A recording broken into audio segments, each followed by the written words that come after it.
was stood waiting when a man pulled up in a car, got out of the car and began inspecting the car.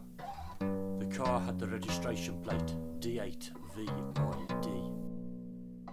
I assumed that the driver was also the owner of the car, and therefore I was compelled to reason also the owner of the affixed registration plate. We made eye contact over the course of a brief still moment, and I felt compelled to fill the resultant silence with the sound of my own voice. Is your name D8 VID? No. It's David. David, I replied.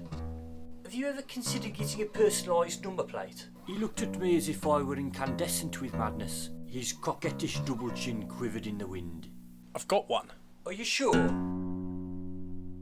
He stepped a few steps to the front of the car and he fixed my eyes with his. His pupils were vast black satellites. He cocked his head slightly towards London, and with his face sagging like the silken folds of a deflating hot air balloon, he said with a fraction of menace, Yes? He was a man, a real man, a man, bulking, hulking, broad and buff. Gazelle-like I stood there, cowering under the shadow of this man mountain. Deflating my body, gaze lowered to the pavement, I mumbled, David, there's a semantic inconsistency in your number plate.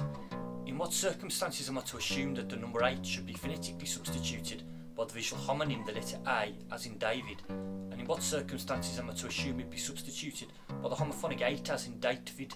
There was a very slight flicker in his eyes, back and to the left, back and to the left. Pausing briefly, he breathes. I hate people like you. And as he said you, he motioned with his hand the letter U, so that he knew that I knew that he was using the abbreviated but semantically unambiguous form of you.